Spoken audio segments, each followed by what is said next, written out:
बिल्कुल, चुनाव तो हम लड़ेंगे ही, क्योंकि मैंने हमेशा से ही बताया कि लोकतंत्र का हिस्सा हम बनना चाहते हैं, विधायिका का हिस्सा बनना भी उसका एक पार्ट है, तो हम चुनाव तो लड़ेंगे। निश्चित तौर पे मैं नामांकन पत्र भरूंगी। लेकिन जब आपने इस्तीफा दिया था तब आपने वजह कुछ और बताई थी, क्या उसी समय तय कर लिया था कि आपको चुनाव लड़ना है या फिर क्या स्थिति हुई कि आप? मैंने पहले ही बहुत विस्तार से बताया कि मैंने जिस समय इस्तीफा दिया था उस समय मैंने कारण लिख के दिए थे कि मुझे मेरे मकान के उद्घाटन में जाने की अनुमति नहीं दी जा रही थी। और जब मैंने पता किया इन 2-3 महीनों में, तो मुझे मालूम चला कि ये सब राजनीतिक कारणों से हो रहा है। मैं हमेशा से चाहती हूँ कि इस देश में अच्छी व्यवस्था बनी रहे, और व्यवस्थाएं बनती है अधिकारियों से और हमारे जनप्रतिनिधियों से।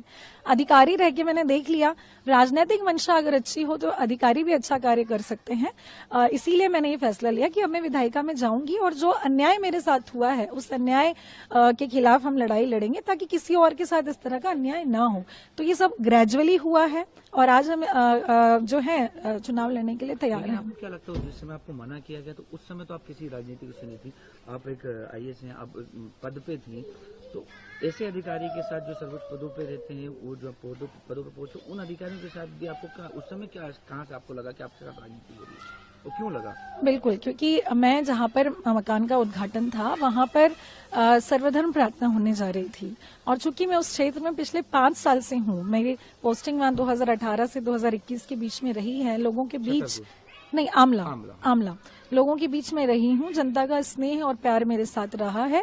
तो लोगों ने ही मुझे एक ऑप्शन के तौर पे उस समय भी देखा था जब मैं वहां पर पदस्थ थी, इसीलिए मेरा ट्रांसफर फिर जगह जगह बार बार हो रहा था, क्योंकि वहां के जो माननीय थे उनको परेशानी हो रही थी। तो यही कारण रहा था। लोगों ने तो उसी समय से एक जनप्रतिनिधि के रूप में मुझे चाहा था, लेकिन मैं उस निर्णय तक नहीं पहुंच पा रही थी, क्योंकि मेरा कोई पारिवारिक बैकग्राउंड नहीं है इस तरह का। मैं सीख कर ही आगे बढ़ रही हूँ, पढ़ लिख करके अधिकारी रहते हुए मैंने देखा कि जिस स्वतंत्रता के साथ मैं काम करना चाह रही हूँ मुझे वो नहीं मिल पा रही है।